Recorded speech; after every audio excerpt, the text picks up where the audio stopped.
Okay, go ahead. Okay, hello everyone. Welcome to number 36 in our Reclaim Network Plus webinar series. We've got so a little bit about the network first. So it's led by University of Surrey with major partners at University of Warwick, Bath, Bangor and UK Centre for Ecology and Hydrology. And we have Mark Simmons and Charlotte Leden as network manager and project officer supporting things behind the scenes. The webinars run monthly, so usually first Wednesday of every month. We have 2 speakers and in each webinar, and usually we try and have a sort of academic and a sort of practitioner or policy perspective, so a bit of a mix of talks. And all the webinars are recorded and available on the YouTube channel shortly after the webinar. So there was 2 great speakers last time, so I encourage you to go and look at that video. So we've got over 680 members in the network. We cover a wide range of interests in different types of green infrastructure and also from different perspectives. So the network very much covers academic, practitioner, NGO, general public. So a wide range of people interested and involved in the network. And we've done quite a few different activities over the nearly 3 years of the network now. So a range of funded projects, some horizon scanning studies, lots of workshops, secondments, 2 big engagement events, 3 big engagement events now actually, and other activities such as the photography competition, which you'll hear about today. And if you sign up to the network, you'll get a monthly newsletter, and that gives details about current activities, recent activities, and lots of information about green infrastructure and what the network's up to. So that brings me on to introducing our 2 speakers for today. So Jeetendra Sahani will be talking about the enhancing school climate resilience, and Nerea Calvillo will be talking about the GBGI Images Database. So each speaker will talk for around 15 minutes, and we'll run the 2 talks one after the other, and then there'll be time at the end for questions. So if you've got questions, put them in the Q&A. There's a Q&A box, and we'll ask the questions to the speakers at the end of the webinar. So I'm just going to introduce our first speaker. So Jeetendra Sahani is a researcher with a PhD in civil and environmental engineering, specialising in climate risk assessment, extreme weather impacts and nature-based solutions.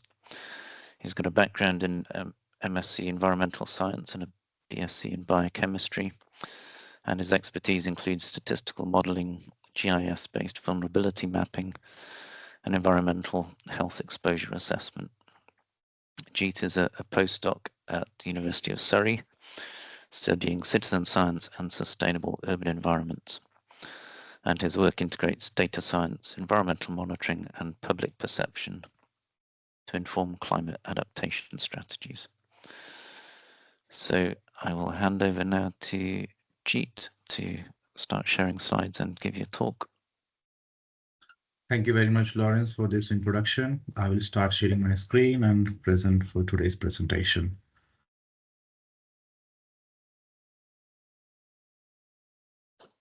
Sharing entire screen. Let me know when you can see it. We can see it, but it's not yet on. There we go. Yeah. It should be now. That's on presenter mode. Yep. Over to you. Good morning, everyone, or good afternoon, everyone. Those who are attending from UK, and if someone is attending from other places, so good morning, good evening, whatever applicable. The presentation for today I am doing is on heat cool, the heat cool program and use of green gray climate literacy approach for schools. Uh, this presentation is about how students are leading the fight against urban heat. And this is we are doing by a project called Heat Cool. Uh, the problem we all are facing in our society or in our urban environment is the heat and climate change. Cities are getting hotter and hotter due to, of course, climate change and also the way our urban environment are built, like concrete, cars, and the loss of greenery. Uh, in the sideway picture, you can see there are two schools. One is with the concrete pave, uh, space, another with a green space. So you might be remembering in your childhood when you were going to school what kind of building you were living studying in. So definitely if you had more concrete and urban heat is there, so less concentration, I think is it gives to the students less concentrated towards studies, and especially during heat waves which harm the health and learning and our ecosystem. The schools are becoming very vulnerable in such situation, uh, and as the classroom get hot and hot. So the question is, how can we teach kids to fix this? Uh, and the answer is let them lead the way. So let me go back to some history of the Heat Cool project and how it gets support and acknowledgements. So Prashant, who is director of GCARE and Reclaim Principal Investigator, designed the Heat Cool program with the support from Royal and Sun Alliance Insurance Fund under the project called Climate Change and Risk Education Grant. This project was started in October 2021, and we used this fund to do the heat cool in schools from October 2021 to March 2021. And after that, the project Heat Cool was supported by different grants. One of them is like Ove Foundation. And using these grants, we extended Heat Cool, not just in schools, but at other places, for example, for adults, during some uh, activities like zero carbon organized some sustainability week. So there are different events we happen and we extended heat cool at different places. And currently same way we are in extending heat cool using the grants, existing grant and future grants, for example green cities and GP4 streets, for to increase the climate knowledge, climate education, not just in UK but all over the world. So this is a heat cool, which is a kind of fun learning. So as a starting phase, this comes in a three phases when we started it. First phase is preparation, where we did some quiz preparation. So primary and secondary quizzes we designed, where we give the quizzes to students in a school, and after doing that quizzes we do some activity sessions, and these quizzes are basically based on climate science, climate education, or sustainability, to just check how much the learning or the knowledge students have before this activity. And then we do the activity sessions, or this preparation phase is to prepare whole the program, which is kind of preparation of the quizzes, activity session, thermographic setup, how to use thermographic setup, the user manual, and also testing this whole program in public before testing it on or going to schools. And then comes the phase two implementation, where we actually took these things which we developed to schools or to our venues, where we did quiz. And initially when we launched this program, the program had 5 sessions, where one was fun and play, like where it was introductory session where students were just using thermographic camera, how to use it. And then the second session was indoor sessions, where students were taking cameras to just explore the indoor heating and cooling sources, for example like bulb tubes or running water. So some students actually did the difference of like cold hand press on table, and like after putting in water and then the press on table. So they are the different activities which students did indoors, and then in the next session they were taken outside to see the effect of green, blue, or nature in cooling effect of the surrounding. So they took pictures of, for example, here you see there is a picture here, which I don't know how many of you can guess what this picture is.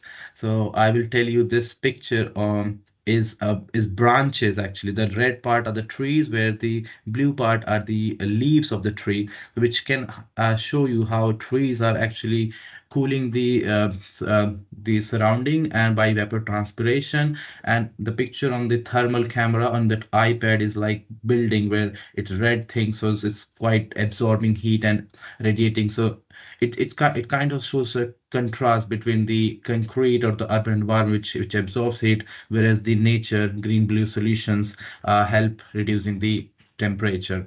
And then the third phase was phase three assessment, where we assess the student based on how much learning they have got from this activity, heat cool activity. So that means we did the quiz initially, and then we did the quiz after the activity, and then we assessed how the if there is any increase in the learning. So what we found in the first study when we started heat cool, that 79% of the primary students and 62% of the secondary school students knowledge increased on climate change. This we assessed based on the quiz results. And then we did heat cool for everyone. We took this heat cool to different places. These are the pictures where we did heat cool in zero carbon Guildford as a public event, and in some schools. This is Henry Fawcett School. These are schools in Guildford. And coming after repeating heat cool number of times over the years, in last year 2024 we resumed the heat cool in schools again, but this time we include GBGI component into the heat cool program. So this is very much similar or just adaptation from the past heat cool. In this phase, again, the first phase was preparation, where we prepared the quizzes, activity sessions, and thermographic equipment. And the second phase was implementation, where we took the quiz and that interactive education sessions. And then students were taken outside for thermographic sessions. And then after thermography sessions, students were asked to choose GBGI for their schools by their own experience, because they are in school, they know which classrooms are hotter during the heat and what kind of more greenery or water-based solution they can put in their schools. So this was GBGI co-design. And then after that, there was a post-session quiz to test their learning. And then, as we did in previous heat cool, assessment was done in phase three, where we enhanced see the how much is the learning enhancement, or what is the GBGI cooling efficiency, is there how much the engagement was for the students. And then we took feedback from the students, so how we can improve heat cool, or how we can keep going with the heat cool program, because we are also thinking to make heat cool online, which is under the progress at the moment. And across all these four phases, engagement was the key, where engagement is very necessary with the schools. We need to contact the schools to engage more students and extend the program, parents, so that we can not just do it in schools but outside the schools also. And university, last month we did the heat cool program in university for university students. This is like climate awareness program. So heat cool is not just 2 hour 2 hour lecture, but it's actually a 2 hours adventure where kids become climate detectives, using thermal cameras to find hotspot and then designing green solutions like gardens, ponds, or green roofs. They are not just learning, they are actually problem solving. So this year cool was we did for students aged 9 to 11, where thermal imaging was integrated with co-designing of green blue solutions. And this heat cool program aligns with the United Nations Sustainable Development Goals, specifically climate action and quality education. So this is showing, I'm showing you what kind of the quiz questions were there. So we were asking, okay, look in the picture, what is the hot and what is the cold places, or in the time in this like winter season, what bench will be hot. So without even experiencing, can they find these kind of information through thermal camera? So some basic questions looking at the age of the student, because we designed this quiz based on ages also. So this is like quiz for primary students, and similar quiz was for the secondary students. So I'll just show you some questions here. Like this is again which gives off heat, which does not give off heat, what is the source of energy for the earth. So mix of questions from heat and cool and climate and sustainability, which is like which energy source is limited, what is the which one represent greenhouse effect, and which is greenhouse gas here, how what is the following which reduce carbon dioxide, how does the climate change causes, what are the cause, and how we can stop it. So these were the 10 questions we asked for to the students. And after the quiz and after the thermal camera session, we provided a list of GBGI. This is the picture which we adapted from our study, recent study, which we published, where we measured, or we took the temperature reduction from different types of GBGI. So this is just overall categories of 10 GBGI categories, and we provided them a big list of the GBGI. Here is the list which we provided them to choose from this list in a map of their school, to put where they want to put these GBGI on in their school premises. So this is like 1 to 10 uh, with different subcategories, where they could choose, the students could choose which one is most feasible, and also based on temperature reduction, which will they will want to put in their school premises. So let me go in detail again how it works. So first step is quiz, where we go to school and do not say anything, just give them the quiz to test their initial climate knowledge. So first one is just people student do quiz. The second thing we do, we give them thermal cameras, take them outside and ask them to take temperatures to help them actually do it efficiently. I did initially with they were students were not no clue, they were taking random pictures, but then I changed some of the programs. So I gave them a list where students can actually see the number of items given in the list. So in the list there were mix of green, gray and blue infrastructure, for example concrete or tarmac or trees or pond nearby, so that they can actually note down the temperature what they see in the thermal camera. Because seeing just the picture does not give much comprehension when they actually write the temperature. And then after that, third session was discussion, where we asked them, okay, what did you notice, how what was the temperature, and then they could see in front of them, like when they note down the temperature, that there was a huge not huge but 3 to 5 degrees difference on a very hot day uh, between the green, gray, and oh yeah, infrastructure. And after this discussion session, we did this GPGI co-design, which is the new thing we added from the past heat cool, where we provided them this list where I showed you earlier. And from this list, they chose the GPGI on a map of their school. We provided a map of school, and based on their experience in the school, they chose the GPGI. And after this final quiz was done to assess how much they have learned from this activity, and then a feedback was taken, like if they what did they like about this session, what they didn't like about the session, how it can be improved. So that kind of, so this is the 5 step we did in heat cool. And what we achieved here, so result was quite again fascinating. uh, as you see in the left hand figure, the number of students performance has increased. So the quiz scores actually improved 3 points on an average, and the median score actually increased by 5 points. So yes, our heat cool was definitely doing some uh, good thing there.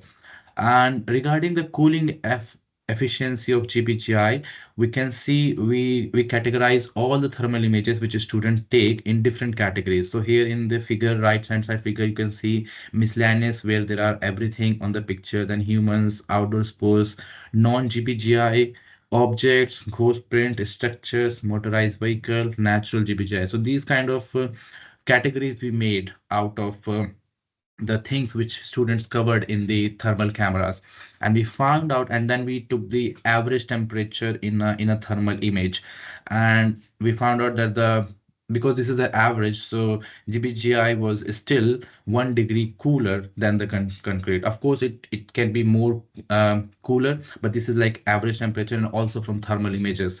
So it still shows how much GBGI is essential or for good for making our school environment resilient for specifically hazard heat waves.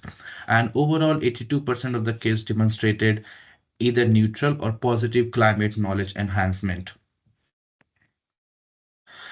This is a graph where it shows the type of GPGI where students chose for their schools. So we can see the top ones which students prefer are green roofs, ponds, outdoor ponds, and category wise constructed GI on infrastructure, water bodies. So these are the GBGIs which students preferred. They found it feasible as well as good for their school.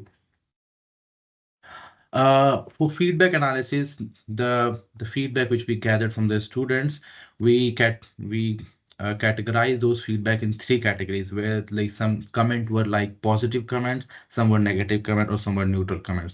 And those kind of comments were presented here. Out of 289 students, there are like a lot of positive feedback. So that means our heat cool program, it shows that it's doing well. Students are enjoying it. uh, Real impact and stories from school. So one of the school proposed pond to cool their playground. Another school, which is in Guildford nearby, Sandfield Primary School, they installed green gate or green screen to block heat from parking lot and road nearby. And teachers reported higher engagement in science classes after our heat cool activity. These are some of the codes which a student shared in a heat cool activity. They liked learning about planet and how to help it. Someone said, I liked how it was very interesting and had lots of information. It could be a life-saving company. So these are some of the quotes which I gathered, but there are like a lot of quotes students shared. Um, but why this matters, bigger picture. Bigger picture is kids are powerful change makers. They educate not just their like peers, but in they go back to families, they educate their families. So in a way, our hateful program is making a community difference, public difference. So and schools become climate resilient hub for communities, and this kind of heat cool program is replicable model for any city anywhere around the globe or across whole nation. So the next step is call to action, how you can help. Watching this webinar today, how you can join the movement Heat Cool. So I would like you to advocate for climate education in schools and support GBGI kind of project, for example, ours, and support like tree planting and installing green roof, and share our this model, Heat Cool model, with other educators or policymakers, so that we can increase climate education not just in school but as like overall everywhere. This is the need of the hour to save our planet Earth. I would like to acknowledgement in the end the Heat Cool team, because it was an activity where I needed support from our students who helped us deliver the program. So first of all, Director of GCARE, Professor Prashant Kumar, who designed this Heat Cool, I acknowledge him. And then PGI students of GCARE, Abhidemi QA, Lucy Green, Sohila Khalili, Vicky Wei, Vixen Cheng. I have not mentioned here past students, but they're in past phase of the heat cool other people helped. Koskun, I was visiting PGR, and our experimental officer, Arungo Dwivedi. These are the two references, where one is the past paper which we published on the heat cool. The first one is using empirical science education in school to improve climate change literacy. The second one, which is based on current work, which I showed to today, is under preparation. And the second reference is the our urban heating or urban cooling efficiency of GBGI, which we publish and use this information in the form of GBGI list, which we gave to the students. And I would like to thank you in the end. For contact, you can contact for more information regarding heat cool to Professor Prashant p.kumar@surrey.ac.uk or to me at jitendra.sahani@surrey.ac.uk. Our website is surrey.ac.uk/gcare. Thank you for your attention. Thank you very much, Jeet. That was a very interesting program. Just a reminder to the audience to put some questions in Q&A if you've got any questions. So before before we have the questions at the end of the session, it's now time to introduce our second speaker today. So let me just bring up Nerea's bio. So Nerea's work investigates the material, technological, political, and social dimensions of environmental pollution. This has led her to analyze notions of toxicity, digital infrastructures of environmental monitoring, DIY and collaborative forms of production, smart cities, and feminist approaches to sensing the environment, among others. She is founder of the collaborative visualization project In the Air and the architecture office C+ Architectoes. And her current work is on toxic politics, pollen, and queer urban political ecologies. So I should say that Nerea is assistant professor at University of Warwick. So I will hand over to Nerea now for the second talk. Over to you.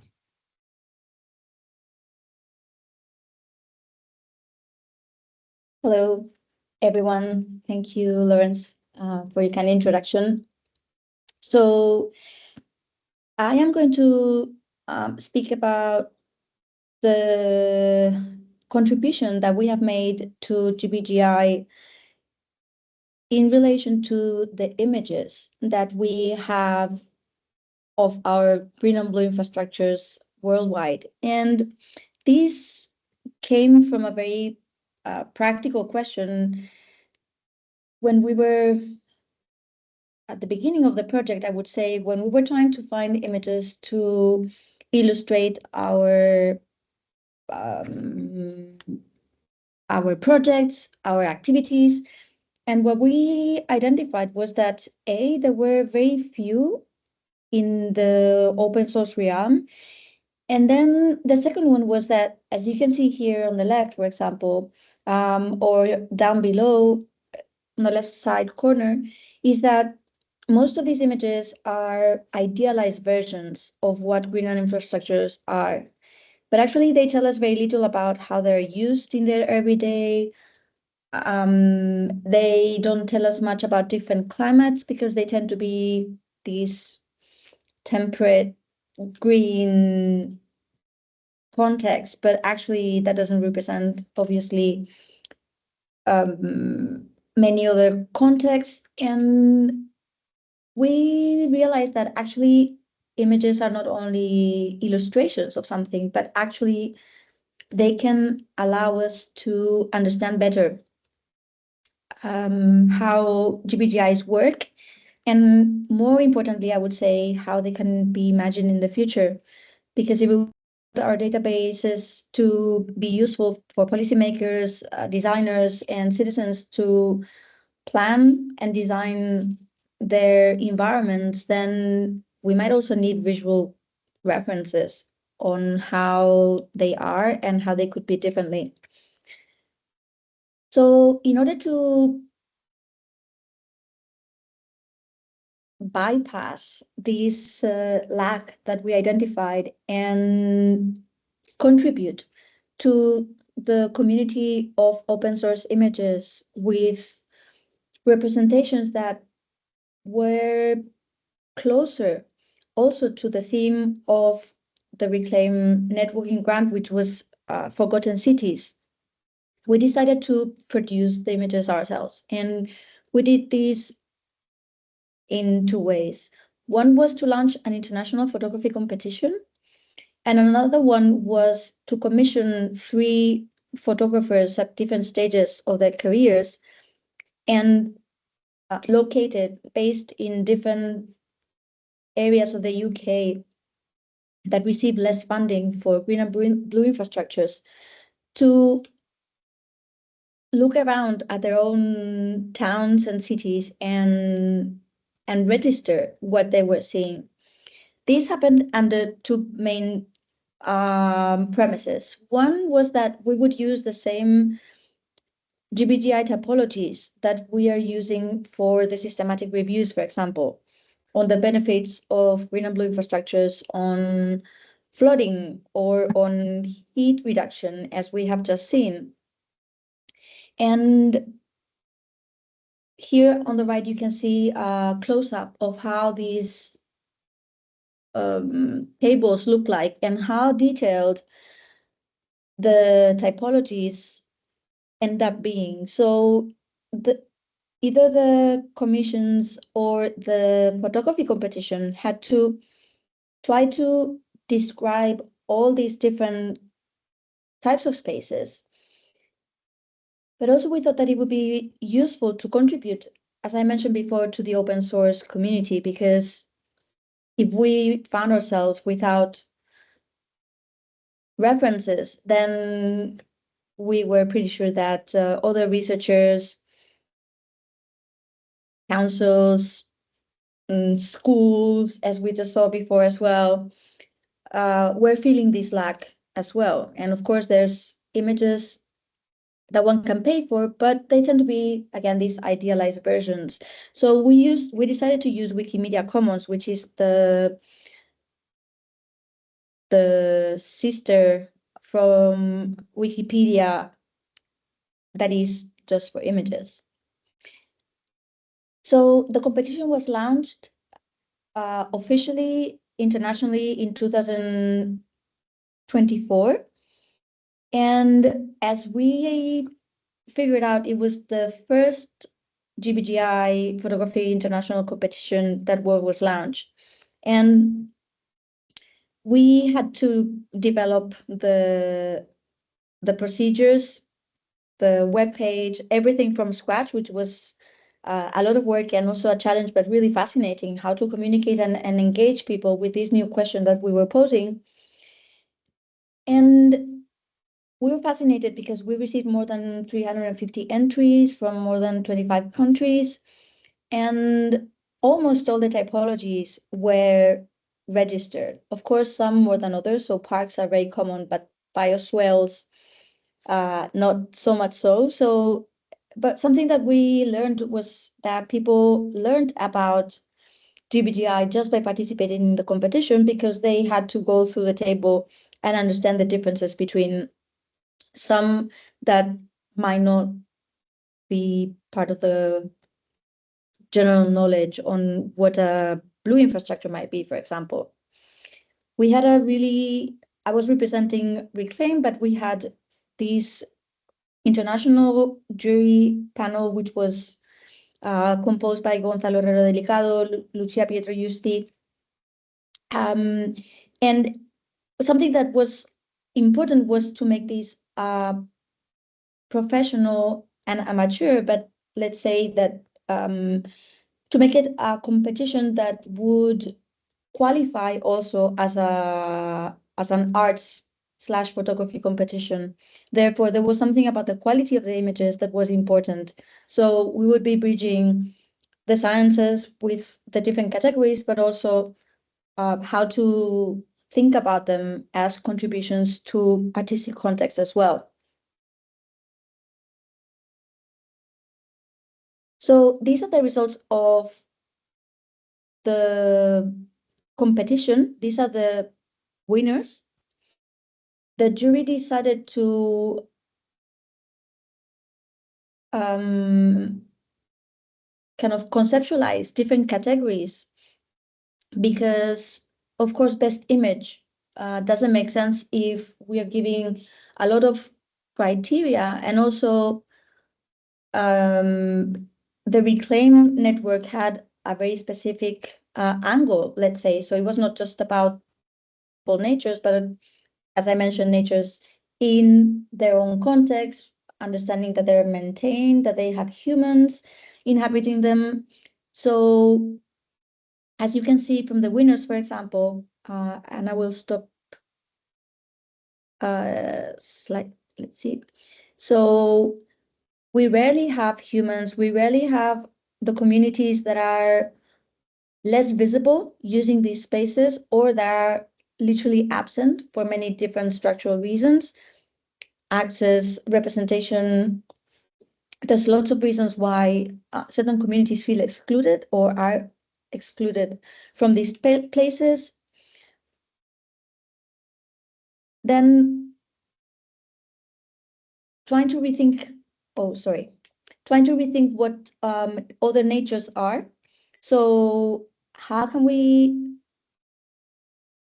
understand that urban infrastructures and green and blue infrastructures are also partially man-made, and therefore they have concrete, they have pipes very often. So how to involve all these technologies and gray infrastructures that are part and parcel of urban living, but again, we tend to exclude from the images. And then in parallel, we ran this commission where we asked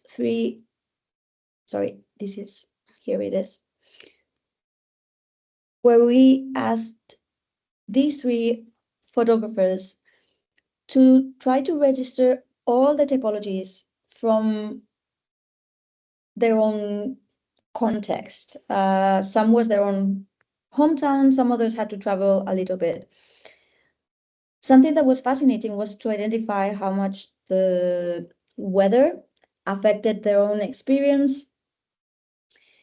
And of course, all the cultural and social aspects that end up permeating through all these images that allowed us to see and understand better how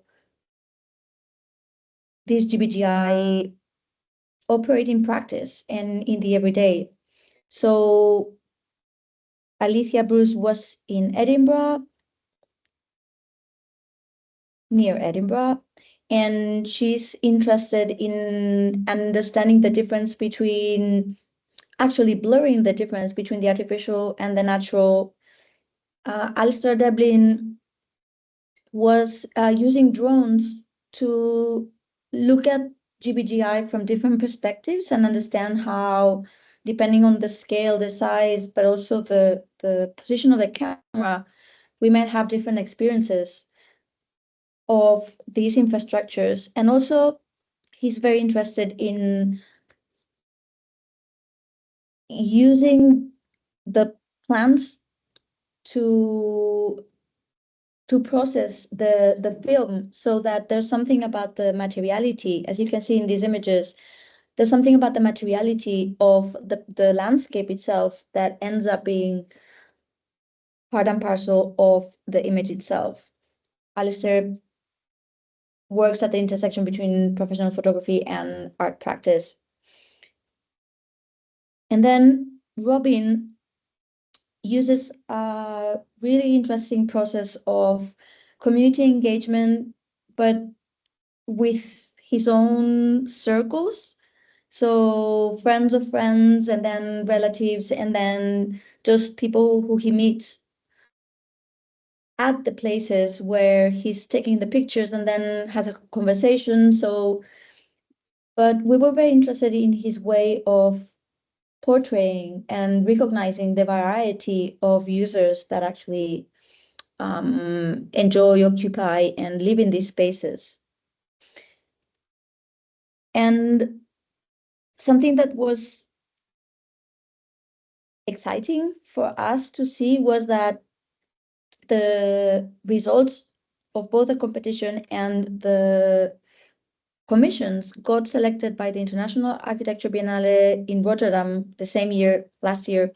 And they asked us to produce a piece thinking about natures of hope, and they were very interested in the results. So as you can see here on the right, we printed the winners and the commissions, one picture from each as postcards, and the visitors would take them home as taking a piece of the landscape that had been portrayed, and also to remember the relevance of green and blue infrastructures in dealing with the polycrisis that we're living in. Thank you. Thank you very much, Nerea. Yeah, it's fascinating and a very different perspective to what we normally sort of see and hear about in the context of green and blue infrastructure. So let's move to the Q&A part of the discussion now. So there's been a couple of questions put into the Q&A. So I'll start with one for Jeet. So there's a couple of related questions, but I'll start with the first one. Are there, so the students were getting to choose what kind of green and blue infrastructure they thought would be useful for their school to try and address the, hot classrooms and things like that. Are there any plans to actually implement some of the things that the children selected? I saw the both questions. Actually, both questions are quite related. I will start answering this one. Yes, there are plans to implement the solution which students suggested, especially in two schools out of many schools, because these two schools came to us and to see the impact of heat. One school is Nap Hill School, which is near Woking, and second one is Portsmouth City Council School. So in Nap Hill School, actually, it is the parents who are pushing it to get the funding and to make the school more green. So the idea is actually to see the effect of this greenery before and after the installation of GBGI. So we have already done before the GBGI installation in Nap Hill School, and similarly in Portsmouth School, it is actually the city council person who approached us to see the impact of heat already in the school.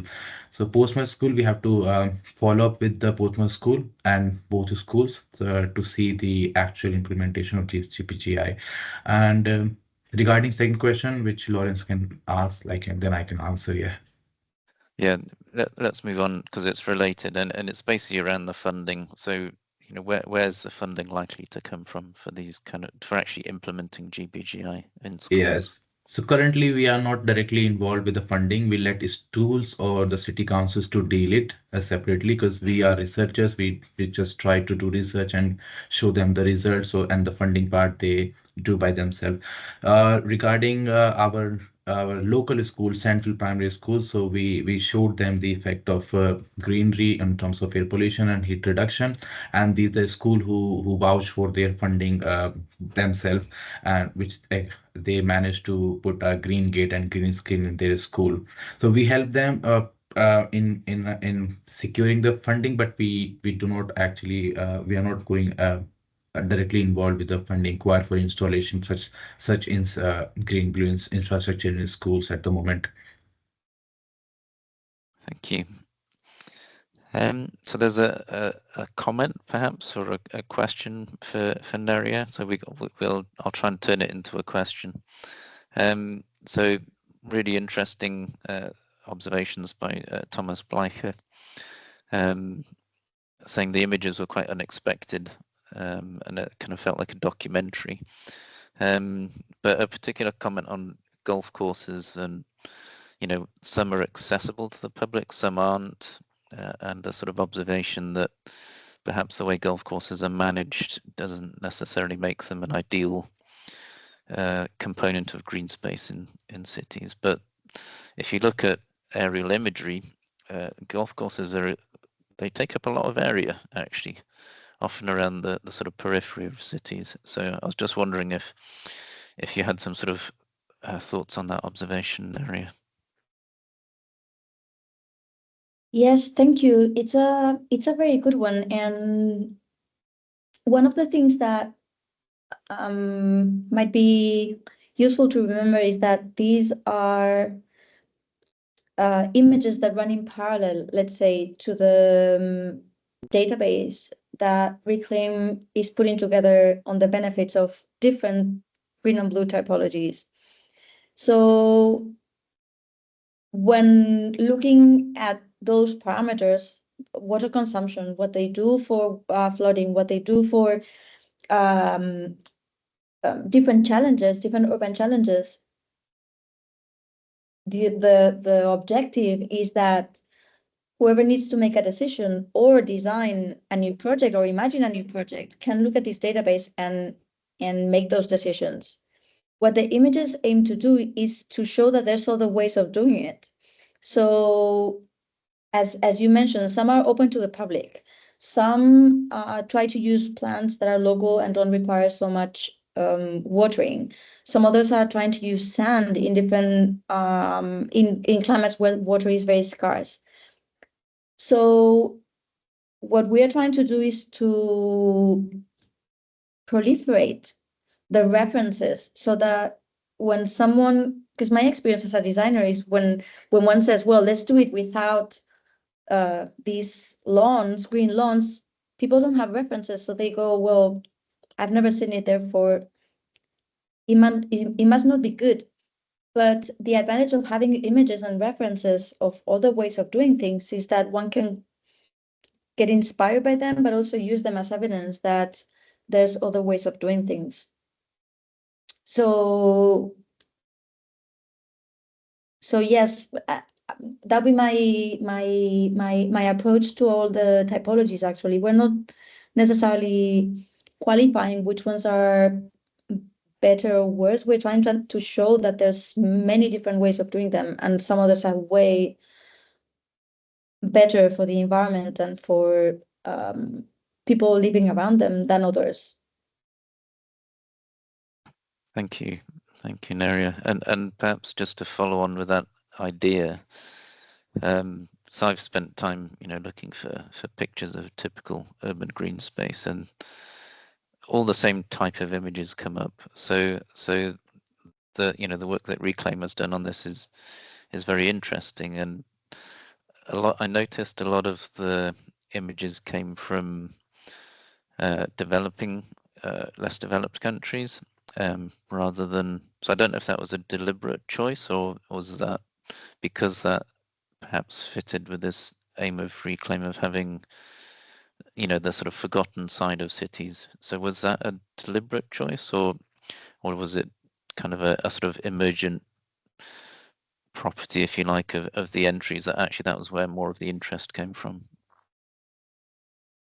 Well, I would say that we made a big effort in trying to make the call accessible and promote it in places where they have either less funding in building GBGI, or they have other ways of doing and they don't call them GBGI, because something that we learned, for example, from colleagues in Chile, for example, was that they would go, well, we don't call them green and blue infrastructures. They're just like what we do here. And it doesn't even have a name. It's like, well, this is how we do the edge of a street. It needs to be permeable, because otherwise it's going to produce landslides and flooding. So it was quite interesting to see how the terminology also changed. But we made an effort in trying to reach different climates so that we have also other imaginaries of what a park, and we've been discussing this internally, what a park is, because in many places it doesn't have, definitely not grass, and sometimes not even trees. So, and it still works as a park, and it still does many of the functions that a park does.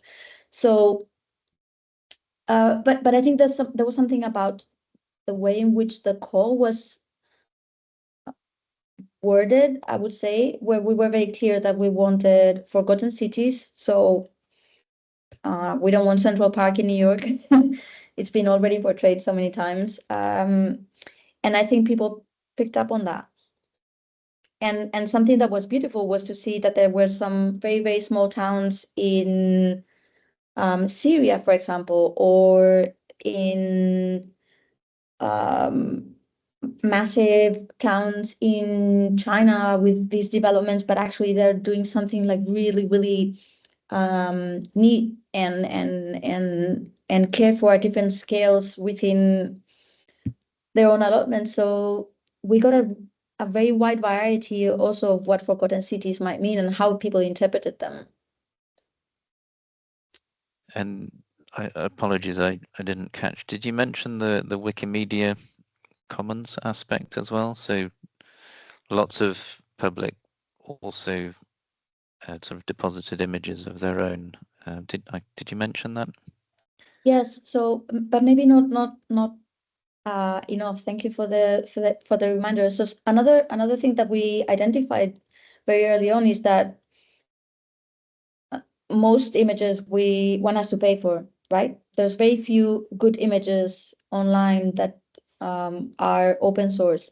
So we decided to contribute so that anyone in the world can use them for free. Something that is very important is to acknowledge the authors. That has its own commons etiquette, but every contribution uploaded their own image into Wikimedia. So that was also very helpful for us, to manage the competition, but also people and photographers who were not used to using Wikimedia, because it's not everyone uses it, basically. So there was also some training and some literacy learned there on the existence and how to use Wikimedia Commons. And the idea is that people keep uploading. And you can have all the images available in Reclaim's website. So if anyone is interested, please have a look. And the people other can ones, still upload images to Wikimedia, can they? Under the tags? yes. Yes. Yeah, fantastic. Sorry, were you going to say anything more? I interrupted. No. Thank you. Okay. And maybe one last question for Jeet. So, and it's a bit of a technical question, but when you say the children's knowledge improved after doing the sort of heat cool activities, did you ask them the same questions again, or did you ask them slightly different questions but along the same kind of themes? No, it was the same questions. Okay. And did you get a feeling that the children really enjoyed the activity? Yes, we have just a proof of the enjoyment also in terms of feedback. So I have comments from the students. Yes, they enjoyed it. Yeah. Yeah. Okay. Thank you. I'm just having a quick look to see if there's any more questions, and I don't think there are. So just a quick flag for the webinar in a month's time on the 4th of June. So we have two speakers as usual. So Dr. Kate Farley, who's a social scientist in UK Centre for Ecology and Hydrology, and she's going to be talking about health equity and exposure to air pollution and green space in two cities. And then Ed Stannard, who's the Executive Director of Parks for London, and he's going to be talking about his work on managing and encouraging use of the parks in London under his remit. So I would encourage you all to join next month to hear those speakers. And in the meantime, please join Reclaim Network, get the newsletter. We have our social media channels there, and a reminder that this webinar will be put onto the YouTube videos, the YouTube site, hopefully later today. So thank you everyone for joining, and thank you again for our two excellent speakers, and thank you for your questions and comments in the chat. And see you next month. Thank you. Bye. Bye. Thank you. Bye.